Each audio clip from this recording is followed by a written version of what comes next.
You know what really makes us mad? Is wasting money on CDs with only one or two good songs. Yeah. Tell them about punk.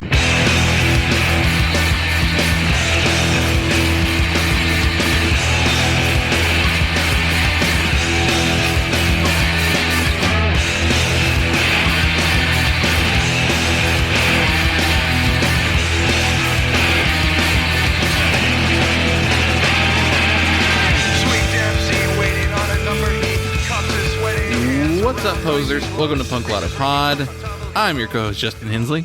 I am your other co-host, Dylan Hensley. And this is the show where we assign our guests a year, and they choose one punk, hardcore, emo, or punk-adjacent album from that year for us to talk about. Today we are joined by Johnny of the band Peroxide Blonde. Excellent band out of the New Jersey and New York area. They just released a new single called Bright Manhattan / Kiss Me Goodbye. That's available on Bandcamp and Spotify. I actually featured them recently on a New Release Friday whenever those singles went up. So what are we talking about today? We are talking about the year 1985 and the divisive classic Smith's second album, Meat is Murder. Longtime listeners may be surprised that we're doing a Smiths record. Yeah, we get into it on the show about our feelings on the Smiths prior, but yeah, it's a big one. It's definitely worth talking about, and also not an artist where I'm like hardline no on. You know, there are some out there that I'm like, no way, we're not doing a brand new record. You know? Yeah. Right. So yeah, interesting conversation on this album. It was a fun conversation with Johnny. It's a really good conversation. If you head over to our Patreon, that's where you get access to all of our weekly bonus audio. For $1, you can hear everything we've recorded and put up. This week, we're doing our homework. That is where Dylan and I each assign each other 5 songs to listen to, and then we kind of give each other's feedback on whether we liked them or not. And then we have a $10 tier where if you sign up for that, you get to choose what album we talk about on the show and perhaps guest if that's something you're interested in. You can just sign up for that for 1 month and then just drop back down to the $1 or no dollars. You don't have to stay on Patreon. If you want to do the one-time 10, go for it. And we'll talk about whatever you want us to talk about. And that's patreon.com/punklottopod. We have social medias, Instagram, Twitter, and Facebook at punklottopod. A voicemail line, which is 202-688-PUNK. And a Substack, which is punklottopod.substack.com. All right, that'll do it for now, and just enjoy this conversation with Johnny. I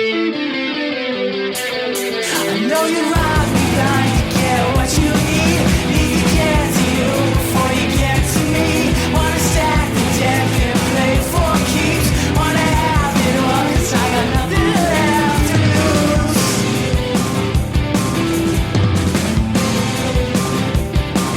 When the sky cracks clean down the middle, when the ocean swallows cities whole, when the lights go out in bright Manhattan, every soul's a lonely soul. When the sky cracks clean down the middle, when the ocean swallows cities whole, when the lights go out in bright Manhattan, I won't be your handle.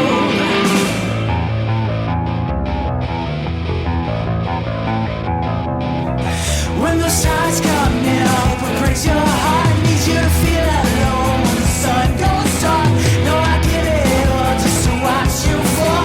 No, you cut me down just to watch me grow. Hope those tides come in and wash it all away. Every ounce of hope, every saving grace. Whenever you down, you'll get back twice. While I sail away into the night.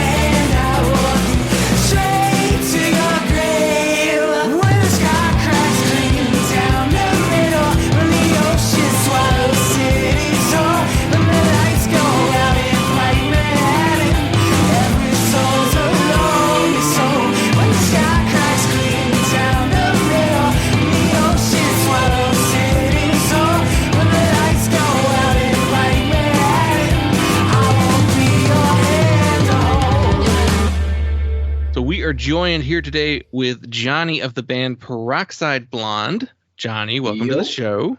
How's it going? How's it going, boys? It's cracking. It's going. A lot of stuff going on, but we're here. We're here. For sure.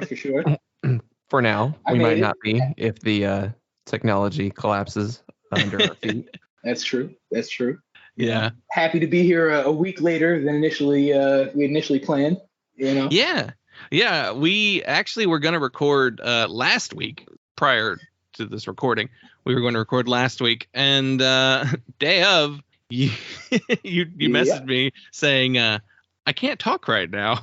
I could talk, but it was a lot different. My vocal cord functionality was kind of insufficient. I had some sort of COVID negative, which is great, but I had some sort of a laryngitis situation that lasted for like 2 days, and I told my boss when I got into work, I was like, there's no conversing going on. I'm going to sit here at my computer and see if I can recover in time for the podcast. I think it was a much better idea to wait it out till today. Happy to be here. Yeah. Was it just that was it? The voice was gone and that was it? My voice, there was like a tiny bit of congestion, but the weirdest, I woke up and my voice was a kind of on the scratchy side the day before. And then the following day, the day that we were supposed to record, I woke up and it was just like, just total incoherent, scratchy nonsense. So I opted to push it back a week for the sake of being able to talk to you guys. Yeah. So I know you had shows scheduled that weekend. Did it come back in time? Yeah. It was okay. The first show, it was the first show, my voice was the least of our problems. I'll get to that later. But that's because we had the van thing. Yeah. But it was back, I'd say about like 80% for the first show. And then by the second show, it was totally normal. So, I just really took it easy leading up to the shows and didn't talk to anybody. But that was a chaotic weekend for sure. Well, yeah, you mentioned too that you had a little bit of an incident going into the shows too. Yep, we were driving from Jersey to Philly, and I was in the back seat looking at my phone, and our drummer Liam said what the fuck, and I look up and all the lights are on. There's the brake light, the oil light, every check engine light, everything, and we had brake failure and the engine stalled. So we had no control of the vehicle at all. But luckily, we were on a road where we could kind of coast off to the curb and let momentum do its job, and it stopped the van in time before we hit into anything. But it was insane. It was like an hour before its sound check. So we got a tow truck to tow us to a local mechanic, and I hit up a friend of mine who plays in a band called Ultralight, based out of Philly. And I was like, yo, can you scoop us and get our gear in time for us to make the show? Because we were only 20 minutes away, and we ended up playing, but it was absolute chaos, absolutely crazy for sure. What? I've never had that happen before. Do you know what actually happened to it? So according to the mechanic, because he called us yesterday, there was some sort of electrical failure that fucked up a bunch of stuff, but he doesn't even know what it is yet. Because he's like, I started it and it started fine, but that doesn't mean it won't happen again. So I want to diagnose this before I give it back to you guys, because, God forbid you were on the highway. If we had been 5 minutes further into our trip, we would have been toast. You know what I mean? We would have been going 60 with no control over the car. And it's funny because our bass player, my sister Abigail, forgot her wallet. So we had to make a 5-minute detour back. And if we hadn't made that detour back, we would have been on the highway when the shit cut out. Right. So, the cosmos was looking out for us. You know what I mean? Yeah. That's lucky that it wasn't worse than it was, other than just now we need another ride. Yeah, for sure. But crazy lead up to that show. How did the shows go? Really well. So both shows we played with our friends in this band Ultralight, based out of the Philadelphia area. The first show we played with a band called Wonder Glue, sort of a more emo tinged band, Philly band. And then the day after that, we played with our friend Billy, his project Holy Mountain, which is sort of it's got hints of, it's a pop project with some sort of post-punky hints. He's taking it in a new direction. Before it was more of a laptop-based thing, but now he's integrating a lot more guitar stuff and live instrumentation. And we'll be playing with him again. We're playing the Philly Hardcore Presents show September 23rd with Pay for Pain, MX Lonely, Ultralight, and Holy Mountain. Yeah. So That's yeah, cool. but yeah, I'd say first show, if I'm being completely frank, my head was not in a great spot. I was like, just the adrenaline and the anxiety was definitely affecting me. We knocked the performance out. It was totally fine. But like, I was not as invested as I typically am, because I was just, oh my God, how much did it cost? That was crazy. And, I'm just really grateful that we had our friends in Ultralight save the day like that. Yeah. And, but the second show went really well. We played a record store in Jersey, and, nice turnout, really receptive crowd. It was a lot of fun to play with friends, and just overall positive show. We ended up Uber XLing to and from that gig. We rolled up to the record store show in an Escalade. Kind of cool. But Oh yeah. Looking that's what's up. Looking like big time coming through. Yeah, real red carpet shit. You know what I'm saying? I wonder if there was somebody at that show who like just didn't know y'all and was just like, who are these motherfuckers? Man, they've got like the driver opened the trunk up for us. It was like a whole, Got some rock stars. Yeah, for sure. Absolute true fame. Yeah. That reminds me, for some reason, something made me think like, why don't bands tour in limos? I mean, the fuel efficiency of a limo versus like whatever shitty van that you're touring in, limo might be more comfortable. There's some truth to that. I'm sure you could fit, your gear in there as long as you're not lugging around like full stacks and stuff. So that is an yeah, that was interesting. The gear was the question. Like, are you going to pull a trailer behind a limo? Like, well, you could probably shove the majority of the gear that you need to put in there in the back. You know what I mean? It could pan out. So yeah, if we end up vehicle shopping, I'll keep that in mind for sure. But I used to work at a car wash, and so limo drivers would come in all the time there to get it like kind of not necessarily detailed, but like vacuumed out and all that kind of stuff before picking up people. And honestly, getting in and out of those things is like, oh, this is awful. There's no way you'd want to put gear in that too, because you'd have to like crawl into it and like push it all the way to the front. Right. All right, so there's a strike against we're using a limousine for band purposes. We're working through all of the pros and cons. Yeah. So, Peroxide Blonde, let's see. I became aware of you first through our friend Adam Yo over at No Echo. Good guy, friend of mine as well. He wrote a couple pieces on y'all, and I was like, this band's cool. I'm gonna check them out. And so you put out like an EP or demo in 2020. I think that's right. Yeah, that's right. It was right before the pandemic that we dropped that, and kind of timing was not optimal for sure. Right. Yeah, and then sit on it for almost 2 years. Yep. So he's got a couple good pieces on you that I recommend everyone go check out and read, because not only is the music good, but Adam's a great writer and people should read his stuff. Absolutely. But for the listeners' sake, give us a quick kind of like rundown of the band's, like, I don't know, how y'all formed and all that stuff. Well, as far as members go, we've all known each other for the most part our entire lives. So it's myself, my younger sister, our childhood best friend who I've known since he's existed, because my mom and his mom grew up together. So there's that. So we all grew up together in Queens. And then our drummer, Liam, I met in high school. Our lead guitar player is actually currently sort of unavailable. So my friend Weeks, they're filling in. They're going to start with us. Our first show with them is in September. I think it's September 9th in Brooklyn. So, that's the story. But yeah, we decided a little bit before pre-pandemic, like, we should give this band thing a shot. It's our first, really all of our first experiences taking it seriously and playing out. And, we put some stuff together a little bit pre-pandemic, didn't have much of an opportunity to do anything with it live. And then once things were opened back up, we really tried to hit the streets with it. And that's where we are now, Yeah, you've got the 2020 release, and then you got a handful of other singles you've also released since then. Yeah.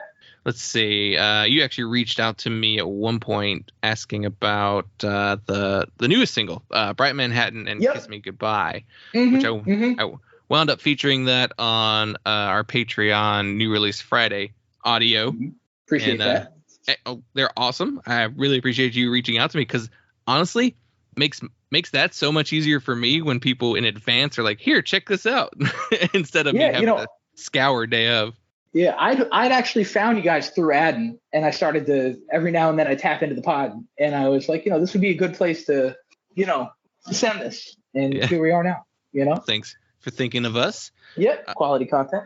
I've noticed since the demos and like the newer material, there's been a slight change in the sound, and I haven't quite figured out how to describe the change, because I wouldn't call it like a full scale, like just you're doing a completely different style now. It's more of like a soft kind of like shifting of sounds. What's going on behind that? I think it's just I have more of a confidence in my songwriting where I'm more comfortable sort of writing busier parts that, something we'll touch on later, draw a lot from my Smiths inspiration. I'm a really, really big Johnny Marr fan. And I was like, I want to write parts that sort of draw from that.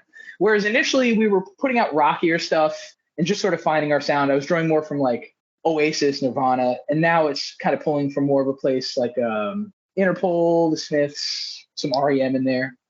Just pulling from, I guess, quieter, darker places in a way. Yeah, because initially I would say, like, if you like look at the artwork and like you being featured on No Echo, I almost like assumed you'd be like a hardcore band. The artwork is all done by my sister, our bass player Abigail. As far as a relationship with hardcore, that's sort of even though the music that we write is, more post-punk, indie rock, whatever you want to call it. That's sort of the world that, myself and our drummer kind of exist in. Like we go to a ton of hardcore shows, Philly hardcore shows, stuff up in New York. So there's definitely an influence, maybe not so much sonically, but it's there. It's there, Yeah. Yeah. And maybe I just pick up on it too, just from like the earlier demo having a little harder edge to it, that I guess gives it a little bit more of that feel to it. It feels like people who are into hardcore, at least making this music. So yeah, we definitely are, for sure. 100%. Yeah. Well, the new singles are awesome. Are any plans for upcoming material? So we actually we have a video that we put together for Bright Manhattan that we are going to release within the next, I'd say, month or so. And then I'm looking to get back in the studio by, I'd say, like November, and start to track something a little bit longer. Like I'm thinking like a 4-song EP, collect some things that I have written, put it together. So it's nothing super concrete. We're really just getting our live performance down now and playing out as much as we can. And then I'm looking to get back into the studio on the fall.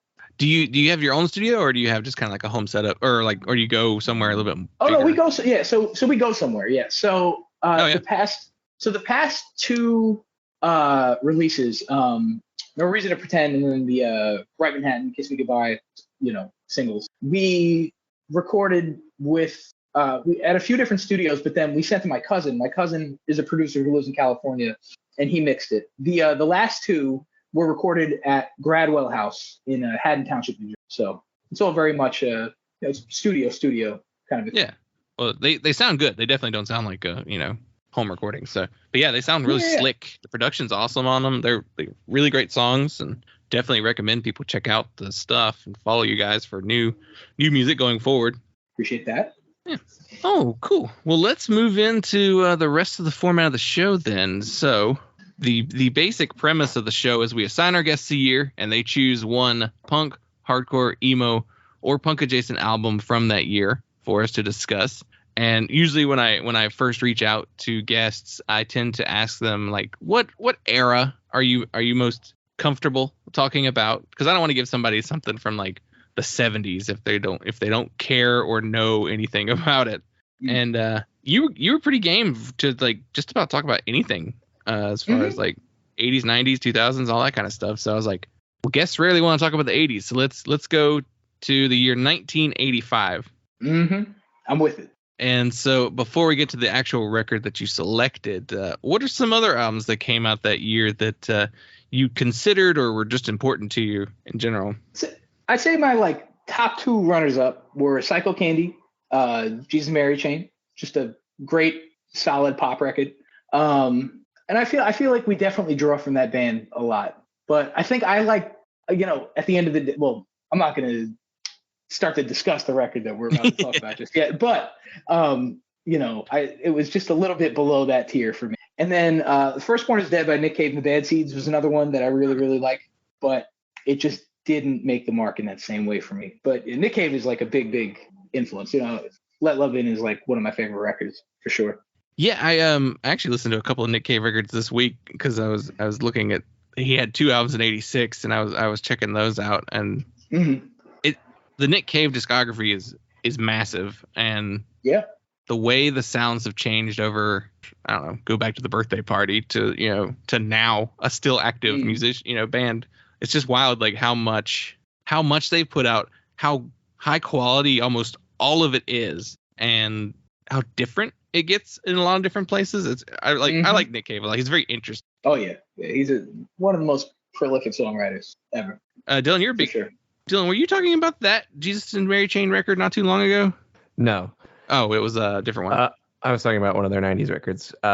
Psycho Candy is like that really important Jesus and Mary Chain record that is probably like my 4th favorite. It's the one that everyone tells you to listen to, and I'm like, it's not the one. Darklands is the one you should start. Darklands is the one. Yeah, that's the one. I agree. That's like why I didn't pick. A fan.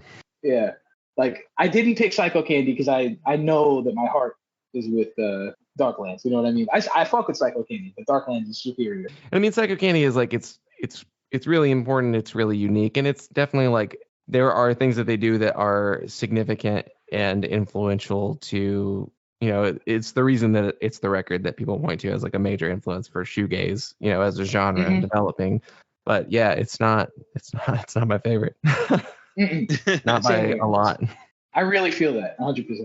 I was looking at what we've covered in the past from 1985, and previously we did the Damned's Phantasmagoria, which is when they went like full goth for a couple albums.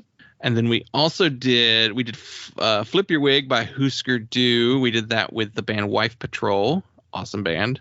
And then we did Low Life by New Order. We did that one with Jonathan Ford of Unwed Sailor. So we've hit 85 a couple times with some like pretty big records too. Well, we've got another big one, Oh yeah. Yeah. Oh yeah. Dylan, is there anything else worth mentioning from 85 before we move on to the record? I mean, speaking of Husker Du, they also released New Day Rising, right.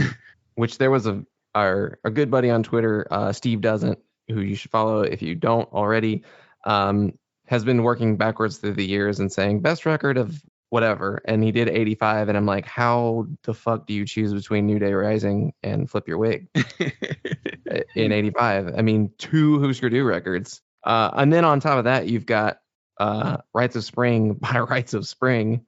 Yep. A monster record.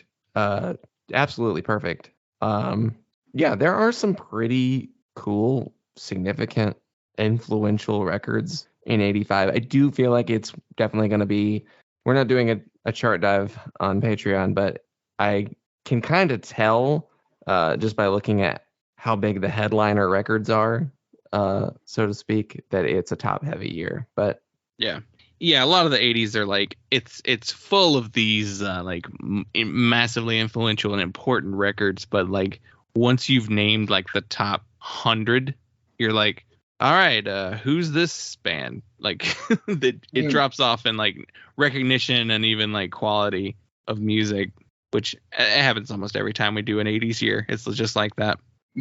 The other record that I'll single out, and it's maybe getting back to the Jesus and Mary Chain, not that record kind of situation. Minutemen put out Three-Way Tie for Last, which was their last record, last proper studio record. It's not double nickels on the dime, so everyone pretty much forgets that it exists. And it's one of their best records. It's incredible. Oh yeah, we were really robbed of an amazing career when D-Boon passed away. Yeah. I mean, of course, Tim by the Replacements came out that year. Fables of the Reconstruction by R.E.M. We got a Pogues record, Sisters of Mercy album. We got Frankenchrist by Dead Kennedys. Yeah, it's a variety of the U.S. punk and hardcore from the late 70s, early 80s, kind of like putting out some of their latter material, nearing the end of their career. The like kind of emergence of like gothy post-punk music, whereas, post-punk kind of took two diverging paths, one going into like a New Order direction and one going in a more like gothy or dark direction in the later 80s. It's a good variety. And then like kind of like the beginnings of what you would see college rock, or almost like the early alternative rock sound, like there's Meat Puppets in there, and Dinosaur Jr.'s first record is there. Yeah, I was thinking this year is kind of a record store wall year where a ton of records that came out this year are like the records that you'd be like, ooh, original press, $50, $60 on the wall at a record store. Yeah, and if we're talking about original press records, I imagine if you found original pressing of the one we're going to talk about, it'd be worth a pretty penny there. So I gave you the year 1985, and you selected Meat is Murder by the Smiths.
Absolutely did.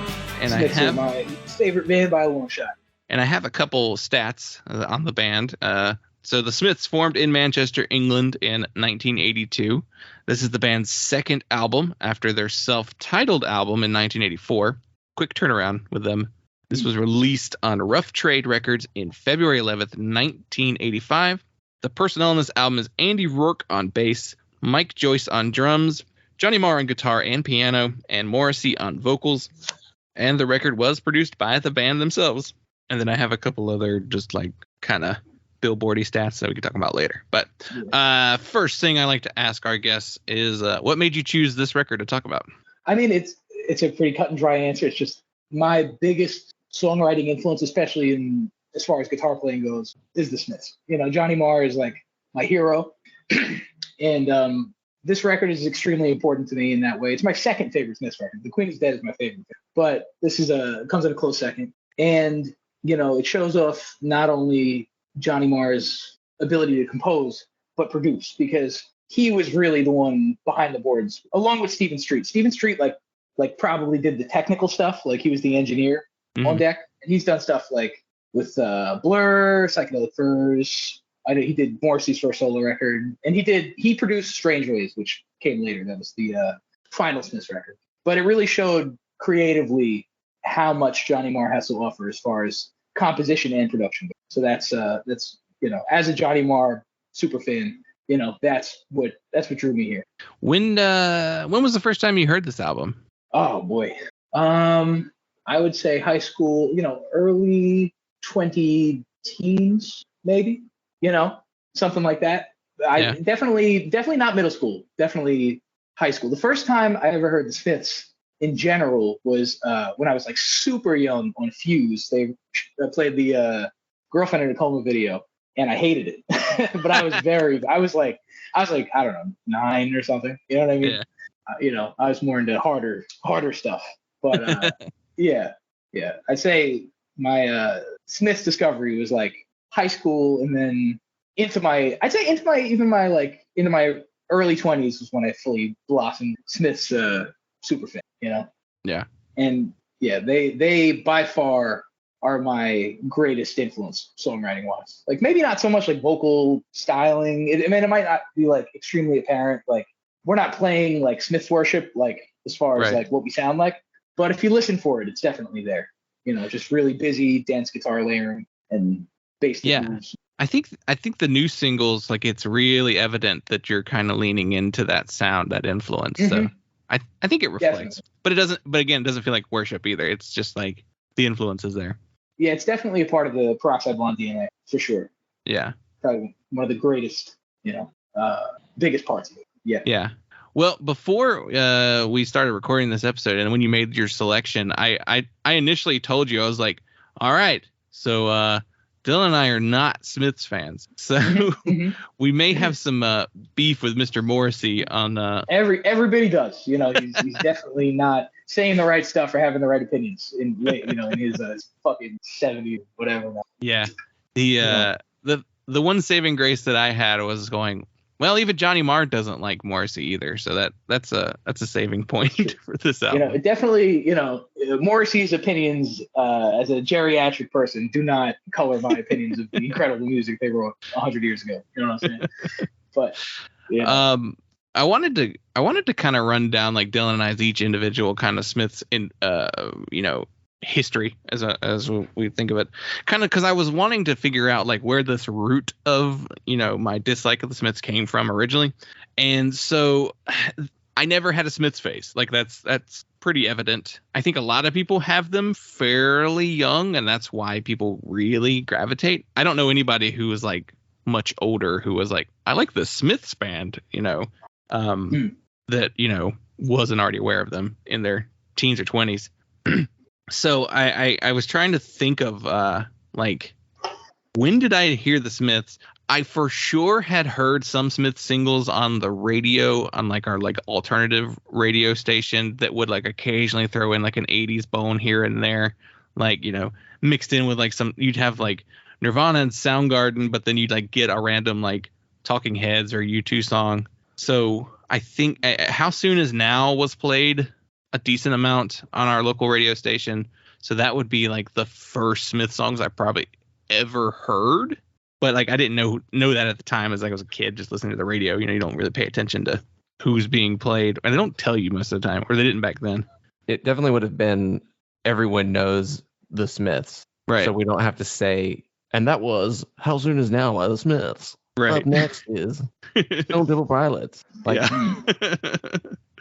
So like the first time I remember hearing the Smiths and knowing that I was listening to the Smiths was in my buddy's car, and we were talking about something, and like he put on a Smiths song, and I was like, who's this? And he's like, what? You don't know the Smiths? You didn't what? And the song was Girlfriend in a Coma. And I hated it. You and me both. That was my first impression as well. It's that song, I think, especially, that was just like, what is he doing? He sounds like a Muppet in that song, the most I've ever heard him sound like. And then I was just like, I don't like this song at all. And then like over time I would hear other random songs or like start a record or something like that, and then they just never clicked for me personally.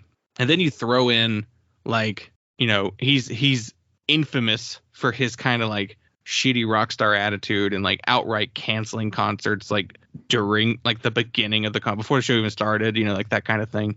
Like he's not a show must go on type performer.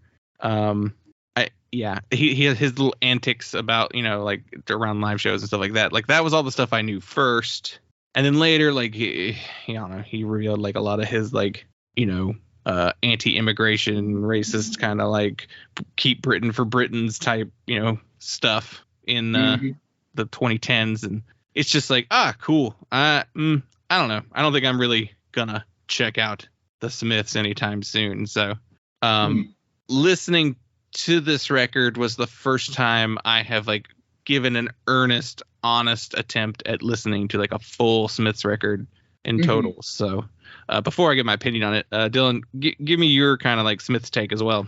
So I was just thinking about this right before we started recording. I was like, where did the I don't like the Smiths thing, or even I hate the Smiths, which I don't, as much as I feel like that maybe has come across in the way that we've talked about the Smiths, I do feel that it is very necessary to confine it to I hate Morrissey. But I don't know where the, like, I had the same, I mean, obviously we grew up together and I had the same like background as far as like hearing like singles just in the wild, and they're never ever presented to you in any like meaningful way. Like, this is an important band, or this is an influential band, or this is a band you should care about. So I really feel like the earliest like idea of of what the band means to people, and like the what is a Smiths fan, I feel like the earliest iteration of that I came across was in 500 Days of Summer, where they have the whole elevator scene where she's like, to die by your side, like, I love the Smiths. And I was like, that's a Smiths fan? That's what that's what the Smiths are to people? It's like, huh. And then like through college, I still didn't really know anyone who was a Smiths fan. I feel like I really didn't interact with people who were like super into them until I was older. So no one was ever pushing them at me. I was never being told, you should listen to this band, they're really important, you should listen to this band, I love them. No one could ever give any personal connection to it, and all I had was just kind of this like, the stereotypical Smiths fan kind of character, that I was like, yeah, nothing I've ever heard makes me want to go listen to them.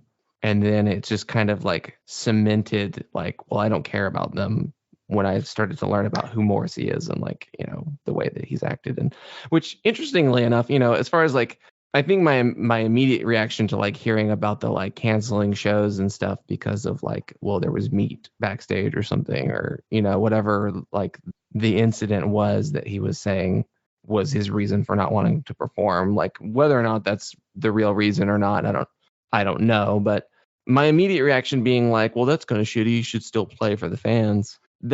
I've kind of softened on that. I'm actually kind of like, that's, to take a moral stand on that issue, if you believe what you believe about it, like, it's certainly respectable. Like, I'm not a vegetarian, I'm not vegan, but like, I definitely understand making that kind of like, I will risk my career to say, no, I'm not going to play this show because I'm not going to support this thing that I think is morally reprehensible.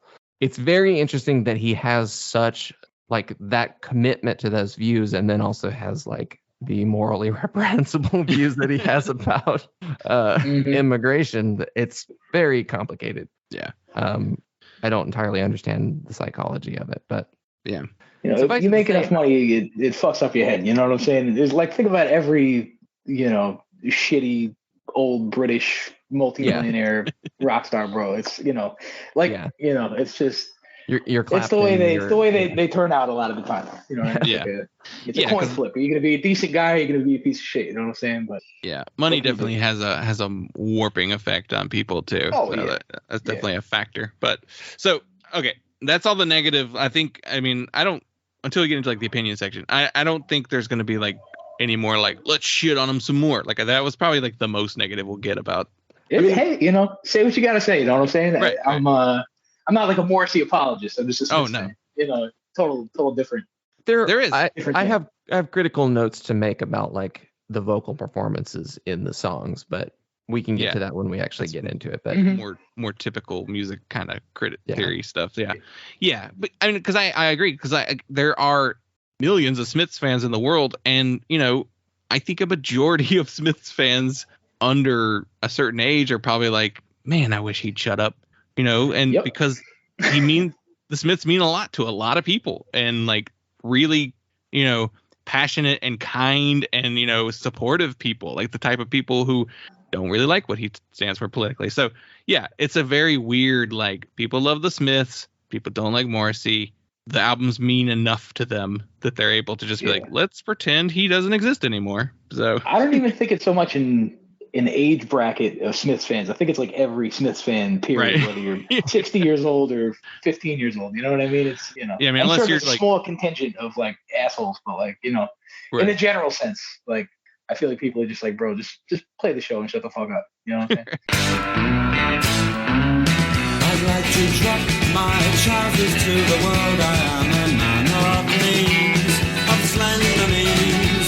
Each household appliance is like a new silence in my town. And if the day came when I felt a natural emotion, I'd get such a shock I'd probably jump in the ocean. And when a train goes by, it's such a sad sound.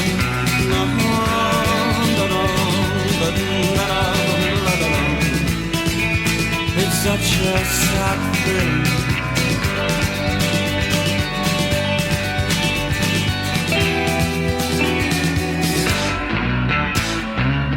I'd like to drop my trousers to the Queen. Every sensible child will know what this means. The poor and the needy are selfish and greedy on her turn. And if the day came when I felt a natural emotion, I'd get such a shock I'd probably jump in the ocean. And when a train goes by, it's such a sad sound.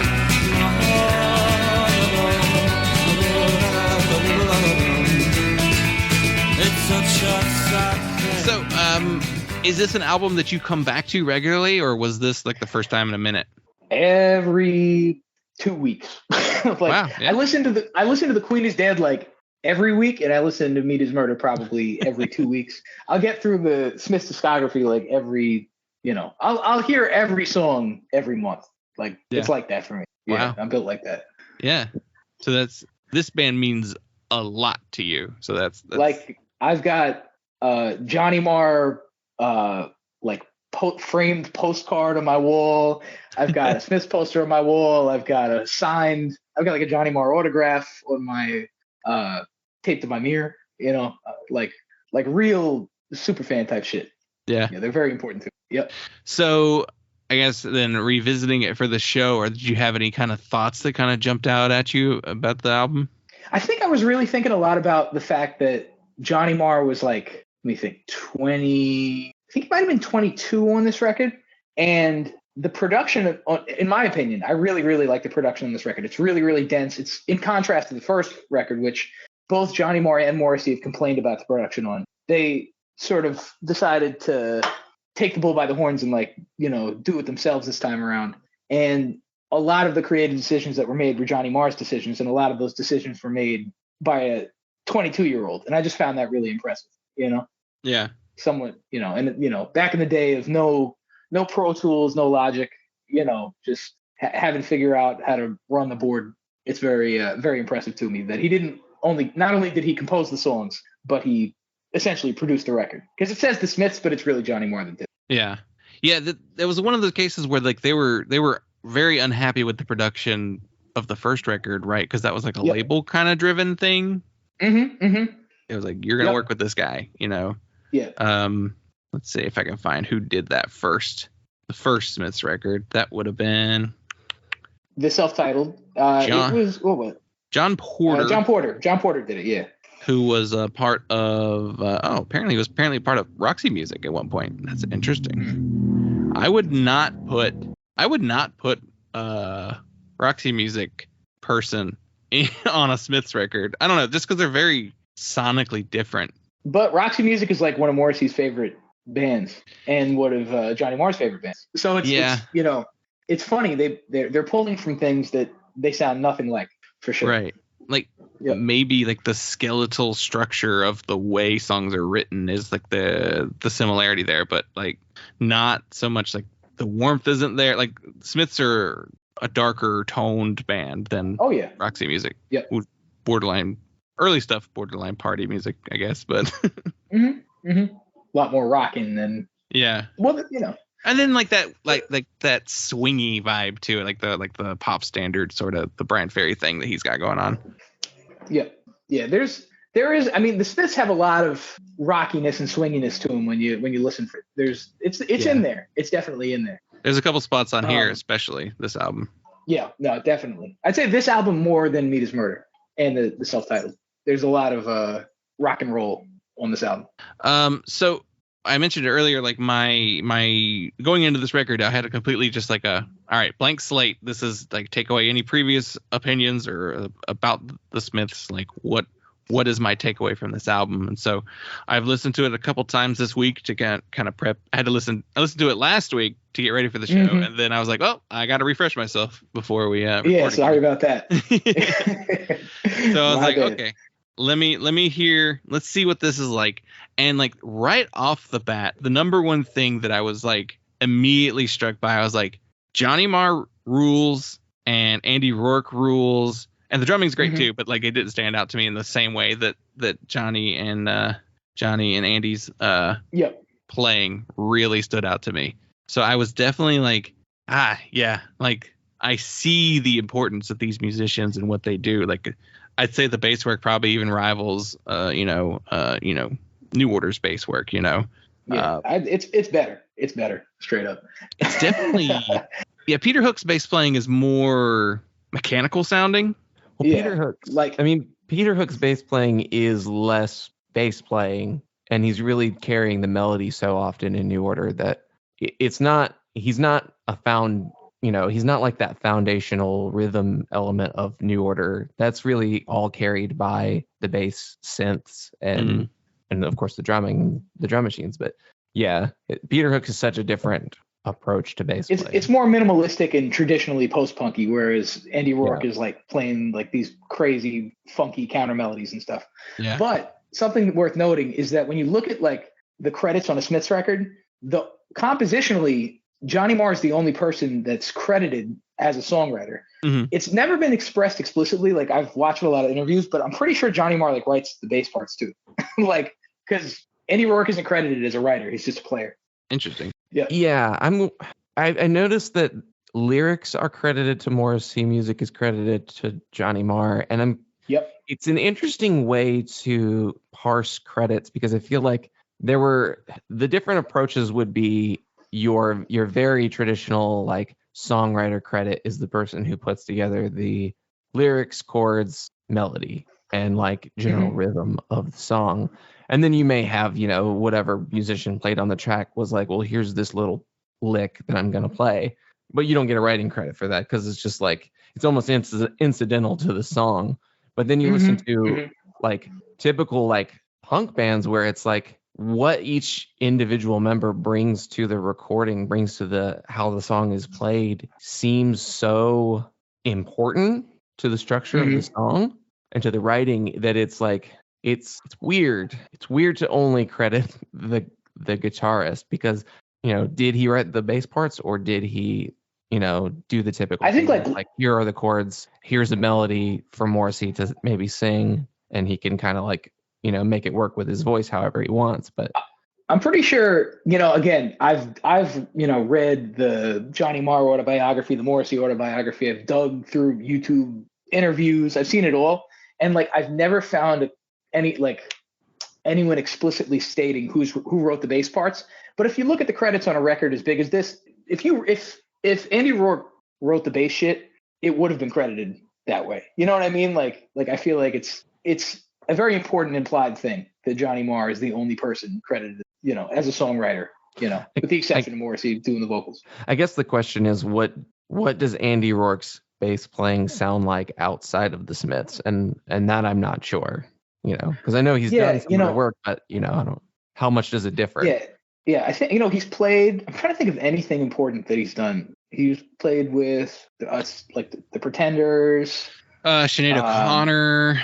Yeah, he did Ian Brown from the Stone Roses. Apparently, he's on his '07 record. That does it have anything good on it? Because I know Ian Brown's discography super well. Let's see. No, the record sucks. So I mean, don't worry, I got you guys. It's not good. His credits are very minimal, so yeah. Maybe there is some truth to Johnny kind of writing everything. Two together, you know what I mean? Like if he were really writing like okay, the bass line of Barbarism Begins at Home is like crazy. It's almost like proto, it's funky. It's sort of like proto Carlos D Interpol bass line. It's just like really, it drives the song, and it's got a funkiness to it and a post punkiness to it that I don't think that was ever done before that. That song dropped. And if he had the capability to write a song like that, he wouldn't have stopped. You know what I mean? So I'm pretty sure the reason you see his discogs cut off when the Smiths breaks up is because he's not writing the bass parts. Not to shit on him. I mean, but he has to be able to play it, too. Yeah, he can play it, and it's very busy stuff. But I've always thought that Johnny Marr wrote the shit. So I just found this is really weird. He was in a band called Freebase, which features him, Andy Rourke. It also features Peter Hook of Joy Division and New Order, and Gary Manny Moundfield of the Stone Roses and Primal Scream. Yeah, Manny's a very good bass player. So it's just like, what is this band that's three bass players and a singer though? Like, what I have never explored that. I bet it's awful. I mean, no disrespect to them as talents, but I don't want to hear just three bass players write a record. Nah, yeah, I'm good on that.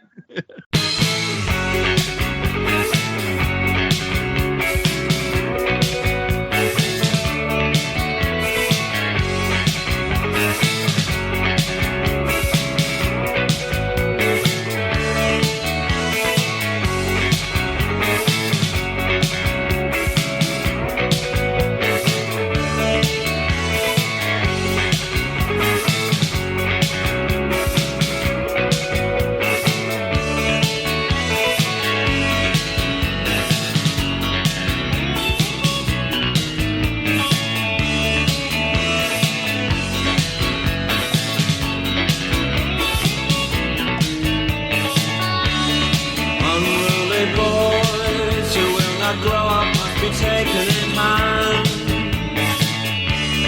unruly girls who will not settle down, they must be taken in hand. A crack on the head is what you get for not asking, and the crack on the head is what you get for asking.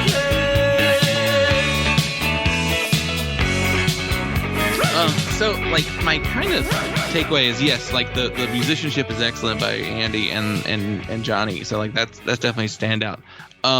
There are songs on here that I actually enjoyed. I really liked I Want the One I Can't Have. That's probably my favorite track on the album. A classic. And I did really enjoy the rockabilly tracks with the Rush Home Ruffians and but Nowhere Fast. Yep. Those are the two rockingest tracks for sure. That was a side of the band that I didn't really know. It actually kind of makes sense why they had their hairstyles they did now that I know like rockabilly was like an influence on this record. So that was interesting to hear.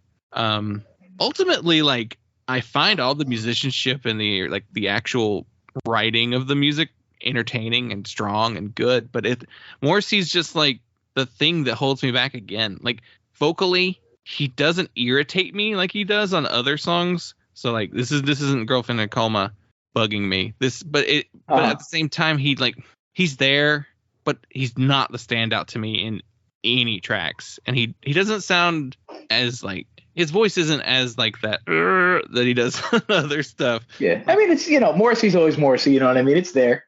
Yeah, it's there. It's not as evident on this one. I'd say like the most interesting vocal stuff on the record to me was Headmasters Ritual with like the ooh la la, like that like reverby kind of like layered thing that they're doing.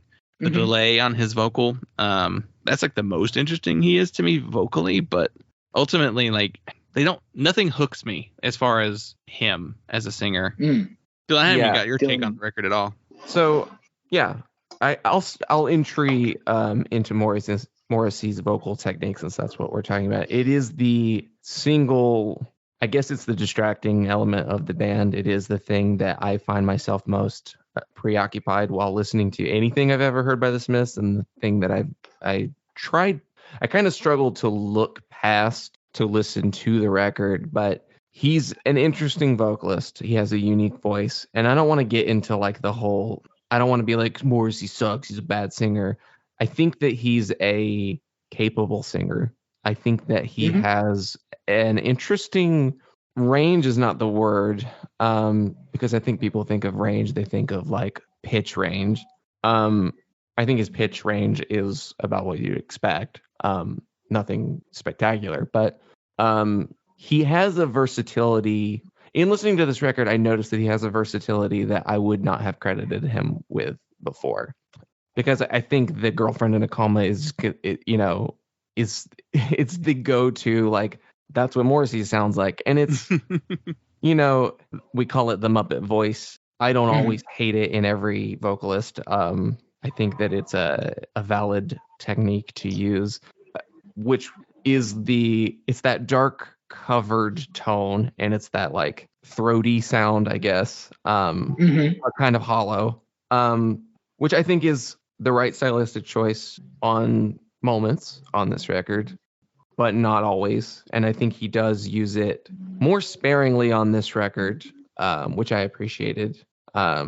That I think he kind of like decided, well, that's my sound after this record, and really sticks to it pretty consistently and everything else I've heard from him. But he does opt for like kind of a breathier, lighter approach that I really appreciate on some of these songs that I think was different, not what I expected. But I do think that, my biggest issue with his voice is that it is, even when he is kind of like louder or like, singing a note more emphatically, is that it does still feel disengaged. And I think that is something that is just core to him as a performer, that is just kind of I guess Robert from The Cure always makes fun of him for being like, like that's just someone who's just going to sigh exasperatedly at you. He's a diva, and he's Morrissey. His persona is baked into his vocal style. There's a theatricality about it that just, it's there. Every song, every record, solo, the Smiths, whatever it is, ever present thing. And it's like a love it or hate it thing. You know what I'm saying? Like it's like it's very, maybe it's an acquired taste for some people like it, but if it doesn't click, it's not going to click, because you're not going to find a song where he isn't doing that. Yeah. So and I think that's the overruling kind of like the thing that I ultimately don't like about his voice. But that being said, and maybe this is to Johnny's credit, if the bass parts are written the way that they were written, I suspect that maybe the melodies were written similarly. The melodies are strong. Say whatever you will about like Morrissey's delivery of them, the melodies are there. The melodies are strong, they're memorable, they're hooky, they're great. I think they are good melodies. And then you have like all of that density in the production and the guitar playing, the kind of the counterpoint going on in the bass. You have a harmonic complexity to the sound of the record that I do really think is cool. Big time. Yeah. That busyness is like my favorite thing about the Smiths. There's just counter melody on counter melody on counter melody. There's no room to breathe. There's just, you're never going to find like a root note bass part. It's always moving around behind the guitar. Yeah. There's always a ton of layered guitars. There's always a crazy vocal melody on top. And it's just that the fact that it's so unrelenting while being very musical and not unrelenting in a not so aggressive way. You know what I mean? Is a very special thing that you don't find a lot of places. Yeah, and that they know when to utilize it too, because not every track is that same busyness. Like there are some songs that are a little more sparse and a little bit more laid back. But even in the sparser songs, like there's always a quietly mixed, like, auxiliary guitar part. You know what I mean? There's always stuff there. Yeah, or a lot of the time at least. I'm sure I could think of an instance where it's not. But like the Smiths are a very busy band, and I fuck with that musically. I wonder how many guitar tracks there were on something like the first track, because to me that's like one of the busiest songs on the record. Like what, Headmaster Ritual? Yeah, I wonder how many tracks there are for the guitar in there. Probably a lot. There's like Yeah. acoustic layering. I know he plays a Telecaster on that track. I know he plays a Les Paul on that track. I know he plays ES335 on that track. There's a lot. There's mad stuff. lots of things going on. Is anyone else doing that much layering wise as far as like on the guitar around this time period? Like, I don't know. Yeah, I mean- I think there's a lot of parallel development with like REM and the Smiths, the jangliness of those bands. They don't like, because I've now again on some deep dive just nerd shit. Like I've like been like Peter Buck, Johnny Marr interview to see if like they've ever talked about each other. Yeah. And it seems like they were both, especially with the earlier REM stuff, you know, like what's the record after Murmur? Shit. Is There's Harbor Code on it, Seven Chinese Brothers, and Is that it's not Life's Rich Pageant. It is Reckoning. Reckoning. Yeah. If you look, Reckoning is like on some accidental Smith shit, but like they did not. And Reckoning, I think it was like 83. 84. Do I have it wrong? 84. Word. I got Murmur's it. 83. Yeah. Yeah. So like they definitely were like unaware of each other for the most part, but doing very similar things guitar wise. I think the closest that you'll find sonically to like the Smiths guitar playing in that time frame is Peter Buck's guitar playing. Yeah, that's my 2 cents. Maybe a little. There's definitely similarities, I think, to Echo and the Bunnymen in terms of like the execution's definitely not exactly the same, but I think they're thinking along the same lines of at least their, you know, maybe their influences. Or Echo was obviously going for much more of a psychedelia that I don't hear psychedelia in the Smiths. Interestingly, though, like, you know, Roxy and T-Rex being huge influences on Johnny Marr. You know, talking about Johnny Marr as a guitar player and like then talking about like his influences and like everything that he cites as an influence, like I don't hear. Like he talks about Neil Young, he talks about maybe George Harrison maybe the most, but he talks about like the Stooges or T-Rex, and I'm like, really?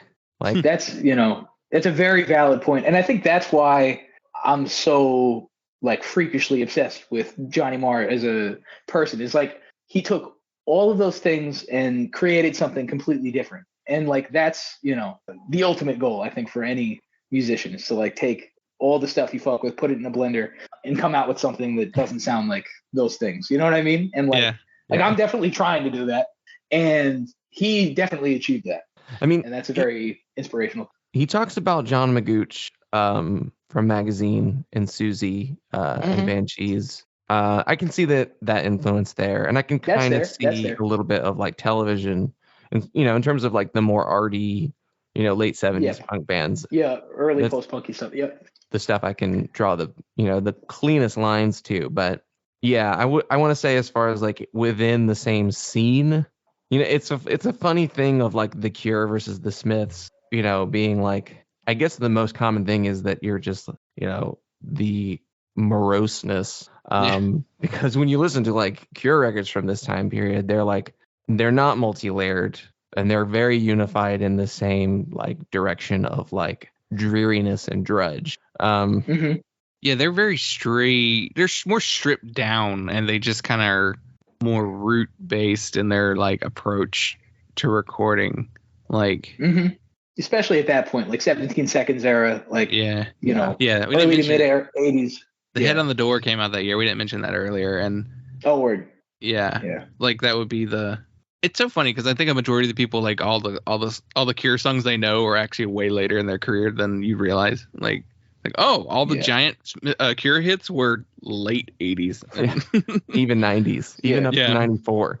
I could, and as far as like maybe like layering and kind of complex stuff, I could see New Order being in there, but all their layering is emphasized on the synths and keys and all that kind of stuff. It's not and even as multi-layered as New Order songs are, there is still a feeling of sparseness. You can feel the room in a New Order song. You can feel the individual elements, and maybe it's the difference of New Order worked maybe more collaboratively, and the Smiths, you know, all of these songs are arranged with, you know, under Johnny Marr's direction singularly. So you kind of have like the difference between a group and a single vision. As far as the busyness and maybe the funkiness, Talking Heads were the only other real comparison I felt like I could make.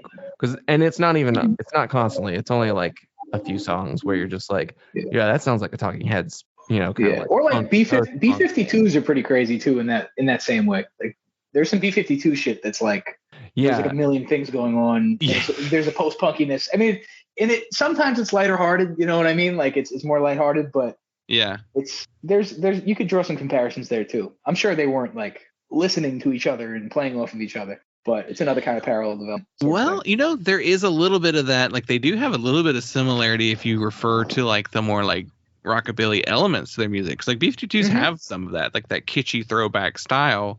Yeah, a lot of 50 stuff in both the Smiths and B-52s for sure. Whereas they went like cartoonish. The Smiths were like, we'll try and make this more modern and up to date. Yeah, that kind of modernized 50s influence to me struck. Blondie is the other comparison that I've made. There's at least one song that sounds exactly like a Blondie. I'm totally blanking on which song it was. Oh, there's a disco-y song on here. Is it Barbarism Begins at Home? That's the most disco-y song on Need's Murder for sure. Yeah. I don't know if that's what you're thinking of, Dylan, but I'm gonna hear the melody. And if I had to guess, maybe what she said, but I don't know. It's got Barbarism is like a disco track almost. Yeah. Like it's crazy, funky, dancey. Yeah. Talking Heads at this time had done Little Creatures in '85 too, so that's kind of where they were. Which I hear more. Maybe it's just the production, but I feel like Speaking in Tongues in '83 is closer to what the Smiths are doing here, but not really even that much. Barbarism Begins at Home actually reminds me very much of like of the Talking Heads, of like a song like Born Under Punches, like something from Remain in Light. Yeah, what she said. Yeah, the melody for what she said is Call Me. It's a little different, but the chord progression and the general feel of the song and the way that melody, maybe like the direction of the melody, to me, I found it very easy to substitute. Call me on the line. Call me any other. I'll have to A/B that later and formulate an opinion. Look, everybody's stealing from everybody. You know what I'm saying? Yeah. So it's definitely a possibility. You gotta rob the bank, take the best stuff.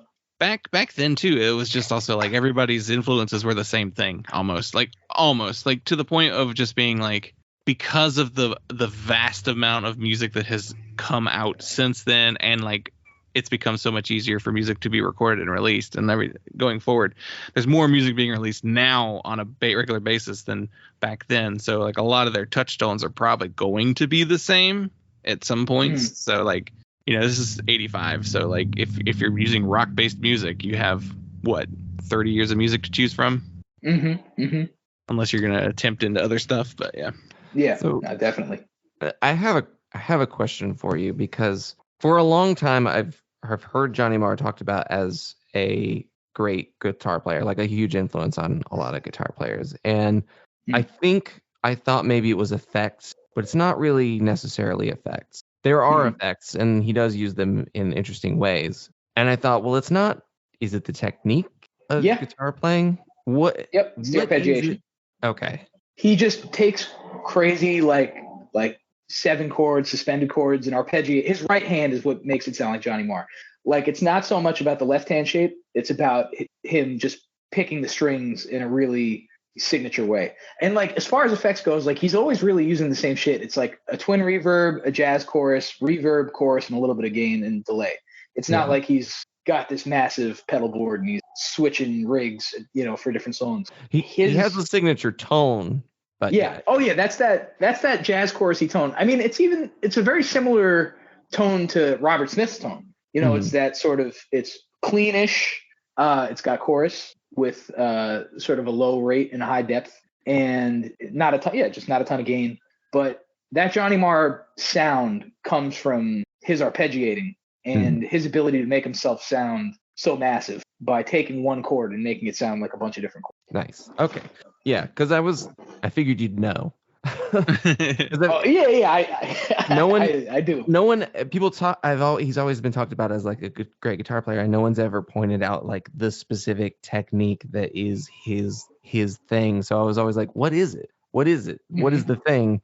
But yeah, I see what you mean. Yeah, it's like in layman's terms, like it's like he takes a chord and he just breaks it down into its subatomic parts and plays every string in a special way. You know what I mean? So it's more so like, you know, how like Johnny Ramone's famous for the way he strums the guitar, not the chords that he's playing. It's just downstrokes. Yeah. That permanent downstroke. Yeah. That's like, it's more the technique than the music itself, like the notes so much. I mean, it's the note. I mean, it's his musicality and his like ability to come up with a crazy melody are very important, but like his pick attack and his right hand make him who he is. I don't think it's something that's like it's sort of, it's like some guitar nerd shit, you know what I'm saying? But like, so I don't know how well documented it is, but it's definitely what sets him apart from the pack is his ability to break a chord apart like it's nobody's business. There's not the Mar picking, arpeggio pattern mapped out that everyone imitates, like a Trevor picking or. Yeah, it's something I've definitely like tried to do for sure. You know what I mean? Like but there's no, a Johnny Marr masterclass where you can learn how to do that. It's just that's what makes him so special. Yeah. Yeah, it's how his brain and hand communicate to each other. Yep. 100%. That you can't imitate unless you are his brain. Yeah. Couple little extra things on the record. So it was the band's only number one hit on the UK album charts, studio wise. There was a compilation that came out later that was also a number one hit. But as far as studio albums, it was the only number one. And it also reached number 110 on the Billboard 200, which is like not that high. But I also get the feeling that the Smiths weren't a big hit here. I don't.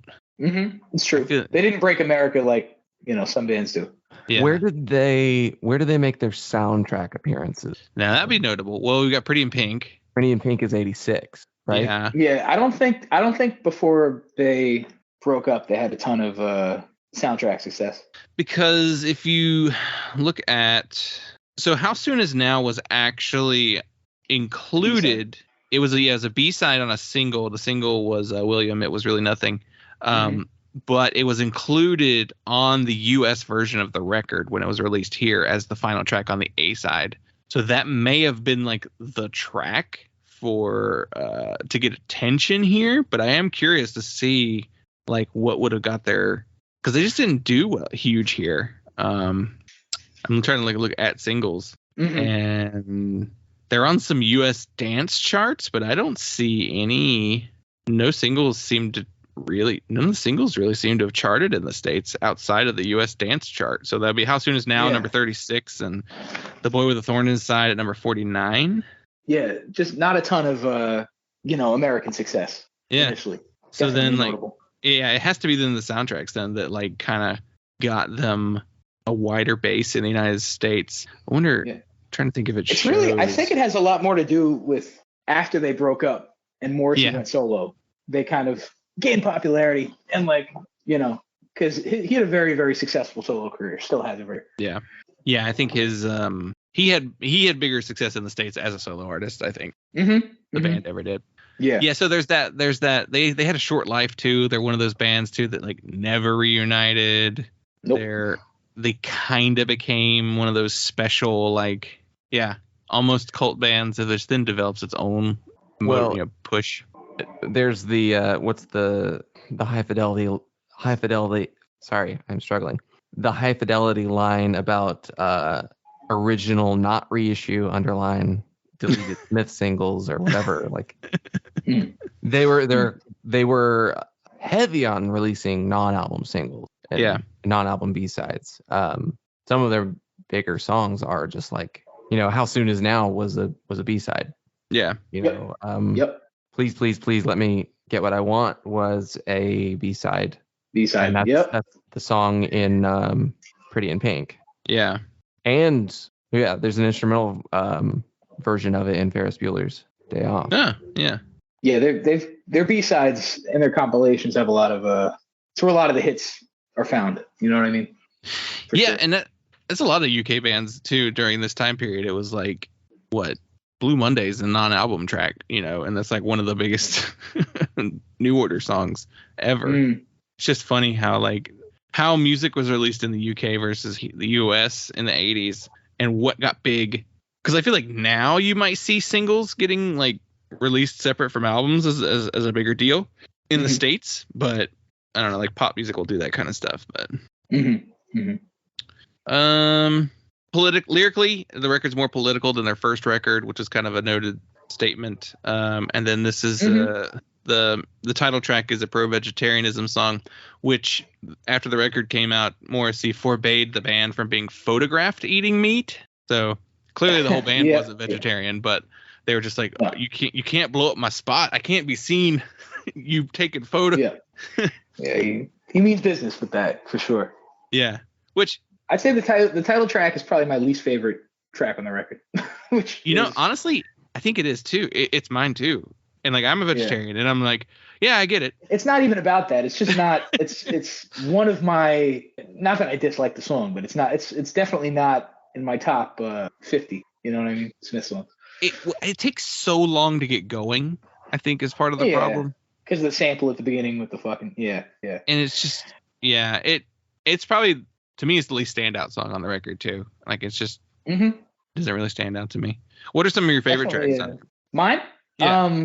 Barbarism. I'd say Barbarism and Rush on Ruffians are two favorite tracks. Barbarism's just got the crazy bass line. Yeah. I just really like Rush on Ruffians. I think it's a fun song. Crazy sort of rockabilly guitar parts and crazy layering and a fun narrative. I like that a lot. Yeah. Do you understand out, Dylan? The ones that reminded me the most of other bands, the ones that I mentioned. Barbarism and What She Said were the standouts for me. Yeah. But the opening track is a good, strong opening track. Oh, yeah. Headmaster Ritual. Yeah. Incredible. I'm extremely biased. You're not going to hear me talking shit on a lot of Smith songs, but I gave you Meat is, I don't really fuck heavy with Meat is Murder as a song, but the rest of the record is near and dear to my heart. Yeah. Well, I've kind of hit all of my major points on my notes here. Dylan, do you have any closing thoughts on the album? No, not really. I think we covered it pretty well. Yeah. Word. Yeah. Well, awesome. I'm glad to have kind of expanded my knowledge and experience with the Smiths. Yeah. I can at least say that I've done the work now. So that's good. I do know what they properly sound like. Right. Yeah. Well, thank you so much for joining us here on the show. It was a pleasure. Had a lot of fun talking to you guys. Yeah. Where should everybody follow you, social media wise, all that kind of good stuff? Instagram, Peroxide Blonde Band. I'd say Spotify is a bigger thing for us than Bandcamp. I'd say those are our two main places to follow us for sure. Yeah. And I don't know if I remember if I asked you this or not. We usually ask our guests to shout out or name a charity or nonprofit that they'd like to bring some attention to. Is there anything that you can think of right now? I was thinking about it, and I was thinking about sort of even though I'm not vegetarian or vegan, but it's something important that I think should still be highlighted because they do good work. Is just talking about PETA on a Meat is Murder, podcast. Yep. That's definitely where I'll direct you towards for sure, to close out. Yeah. Do we think Morrissey's the type to download a podcast about one of his records and listen to it? I bet you is. I bet he's doing shit like that all the time. He has someone on his team. Yeah. It could be him just chilling in bed with the laptop. You know what I mean? I see him being that kind of guy. Yeah. All right. Well, awesome. Well, thank you so much. I'll make sure to include all of that in the show notes too. And that was awesome. It was a pleasure. I really enjoyed it. Yeah. Thanks for talking to us. Yeah. We had a good time.